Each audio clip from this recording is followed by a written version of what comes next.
बीते कुछ दिनों से आपने भी महसूस किया होगा कि सूरज ढलने के बाद भी दीवारें आग उगल रही हैं और हवा में मौजूद नमी जैसे किसी ने सोख ली है। हमें लग रहा है कि हर साल की तरह ढलते अप्रैल के साथ ये सिर्फ एक गर्म मौसम है, पर हकीकत इससे कहीं अधिक डरावनी है।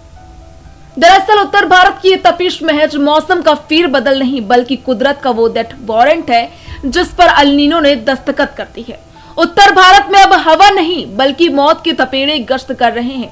अगर आप सोच रहे हैं कि ये चंद दिनों की बात है तो ठहरिए, असली तबाही तो अभी भी दहलीज पर खड़ी है। लखनऊ का भट्टी में तब्दील होना अप्रैल का आखिरी हफ्ता चल रहा है, लेकिन तपिश ऐसी है जैसे जेठ की दोपहर का कहर हो। उत्तर भारत के दिल में बसा हमारा लखनऊ इस वक्त किसी ऐतिहासिक शहर जैसा नहीं बल्कि एक विशाल का इंडस्ट्रियल ओवन जैसा महसूस हो रहा है। गोमती का जलस्तर सिर्फ गिर नहीं रहा, वो सिसक रहा है। कंक्रीट के जिन जंगलों को हमने तरक्की का नाम दिया, उसने अब दिन भर की गर्मी को अपने अंदर कैद कर लिया है। अब वे रात के अंधेरे में उस तपन को बाहर उगल रहे हैं। ये अर्बन हीट आइलैंड इफेक्ट का वो खतरनाक दौर है जहां बड़े बड़े एसी भी हार मान चुके हैं और कूलर सिर्फ गर्म हवा फेंकने वाले मशीन बनकर रह गए हैं। अल नीनो वो अदृश्य जल्लाद जिसने मानसून की कमर तोड़ दी। इस जलते हुए शहर के पीछे जो असली मुजरिम है उसका नाम है अल नीनो।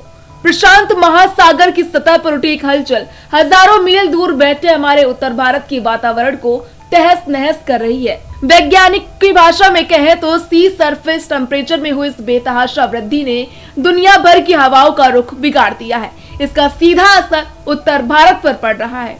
इस साल वेस्टर्न डिस्टर्बेंस यानी वो पश्चिमी विक्षोभ पूरी तरह गायब रहे जो मार्च अप्रैल में हल्की बूंदाबांदी से राहत देते थे।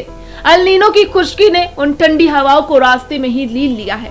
नतीजा ये है कि लू सिर्फ चल नहीं रही है, वो आपके जिस्म को अंदर तक झुलसा भी रही है। हवा में नमी इतनी कम है कि लखनऊ की आबो हवा अब किसी तपते रेगिस्तान को टक्कर दे रही है।